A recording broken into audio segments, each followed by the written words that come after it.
I've read hundreds of books on finance. This is the only 5 you need. In fact, we can even trim it down to 1. I will show you. These books changed my financial life and they can do same for you. Let me show you how feeding your mind can make you a money magnet this year. With this video, we are getting gingered. What does this mean? We are feeding our mind the best financial wisdom out there, because where the mind goes, the body follows, and then the wallet follows as well. It's day 2, or will I call it video 2 of our 5-day money challenge. If you just discovered this video after watching this, make sure you watch the video 1 and the subsequent ones. I'm going to link it in the description. Seriously, ensure you watch the 5 videos on this challenge.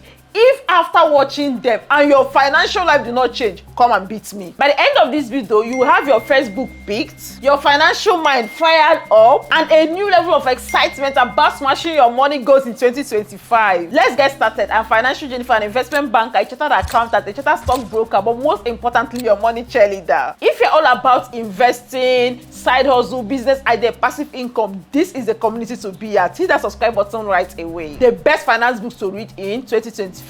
Number 1, The Richest Man in Babylon. If you are going to read just one out of all of these books, let it be The Richest Man in Babylon. I know what I'm talking about. Read The Richest Man in Babylon. I can say that every finance book I know stems from this book. And the good news, I think it's even the shortest in terms of pages. I feel like it's the shortest of them, but very powerful, small but mighty, a very easy read. So the book offers financial wisdom through a collection of parables based in Babylon. The stories emphasize timeless principles such as saving a portion of your money, investing wisely, and seeking counsel from knowledgeable individuals. One of the key lessons is the importance of living below your means and making your money work for you through prudent investments. The book also highlights the dangers of procrastination and the value of taking action towards your financial goals. If you have not read The Richest Man in Babylon, please, you need to. Please, you need to. You get why? Number 2 book we are reading this year,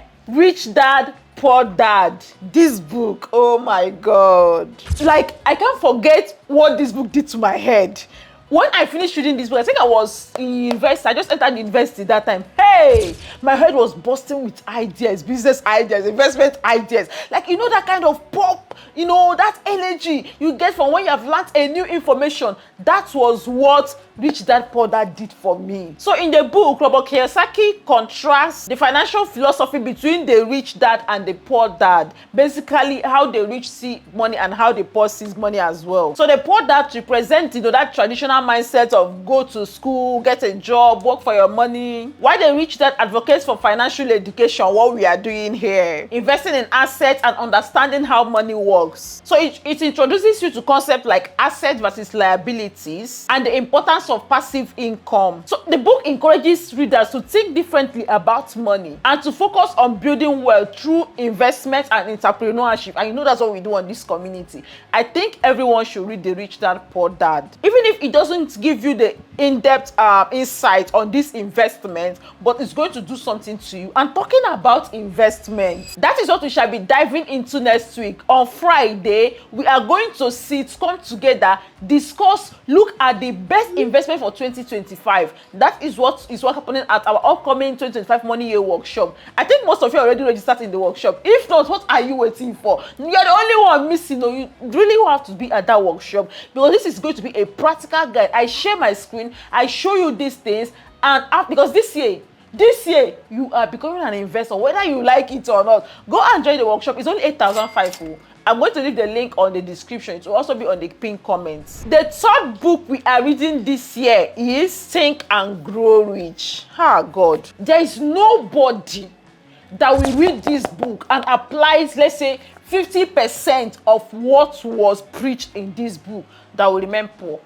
It's a lie. You cannot. There's a reason I read this book every year. Like every January, I pick up this book to read. There is a reason. It's like a blueprint to getting wealthy. Test and proven principles and practical recommendation.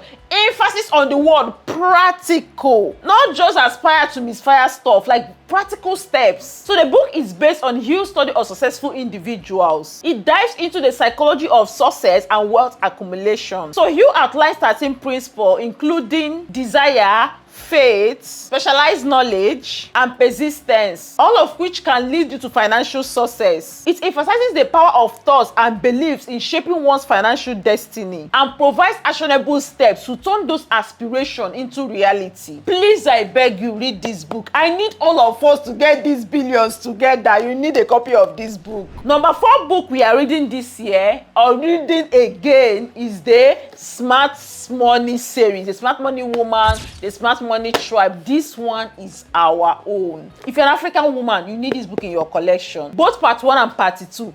Okay, sometime last year, Fin Tribe, that's my community, we did an outreach for the female students at OAU University. Like, the plan is to catch them young. This was a book we bought and distributed to them, all of them free of charge. The plan was to change their life and turn them to smart money women, and I was confident that this book will get that job done for us. Well, I raised a finished work in that book. It follows the life of 5 Nigerian women navigating their financial journey. She provides practical advice on budgeting, investing, and building wealth within the African context. Like, the team brought it home for us, not just Oyibo concepts. It addresses some cultural and societal challenges that African women face. And the storytelling format makes it the more very enjoyable. One of my favorite things is the way it exposes us to the beauty of female friendships. You know, the idea of doing business and investing together, having each other's back. Just like we did last year when we bought those plots of land together with my circle. I think I've told that story different times on this community. You know, I saw a plot of land. You know, there are a lot of plots. It's not something I have the money for. I have to like gather my people together. Some of my friends, we did it together.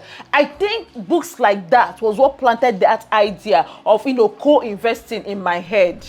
In my previous video, we agreed that on this channel this year, 2025, we are going to go beyond being just a YouTube community to becoming actual co-investors. You know, investing in lands, investing in property, making smart money moves together. I was awed by the number of people that actually indicated interest. So when I mentioned it in a previous video, I too like money in this community. So when people were like, they are going to be interested, they're interested, I should let them know when it comes up. That was very beautiful to see. I've lucky started work, Shami. I don't want wahala. So everything, all T's and dots have to be crossed. We've engaged a property lawyer to start doing the preliminary work for it. We are going to take our time to find the perfect property or the perfect investment for us. Don't worry, you know, when I'm involved, it has to be done correct. And I plan that we shall be exploring both within and outside Lagos. It doesn't just have to be Lagos. Anyway, we have our partners at work already. Don't worry, Sha, when there is an update, I'm going to let you know. But what we are going to do now, if you are interested, some of the people that say they are going to be interested,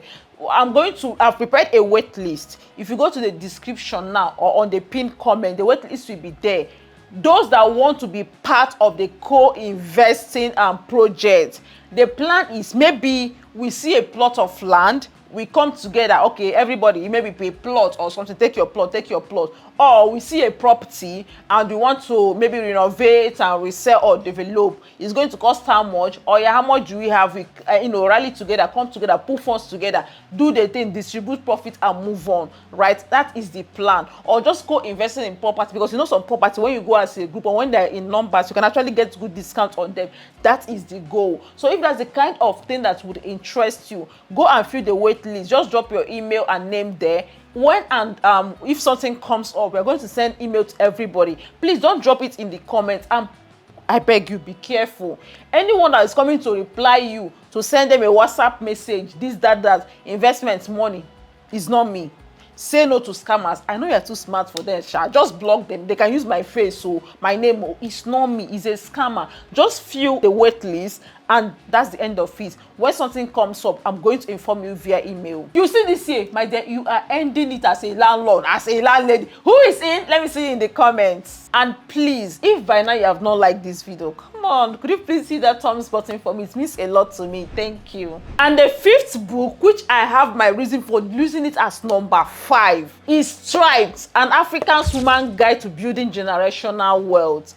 This book, you know, there is something that you are reading something and you can feel the practical adoption of that thing you are reading. And my favorite thing about this book is how it started with a bit of history. I'm going to show it. It kind of blew my mind. Like, got me thinking, what happened? Where are the women? Why are we not doing what our grandmothers, great-grandmothers used to do before in terms of money? I'm going to read a line out for you later. I just had to include this book. The simplicity is unmatched. From creating multiple streams of income to saving and investing and building wealth as an African woman, this book covered it all. Let me read something for you. So this is page 7, because this got me thinking, like, what happened?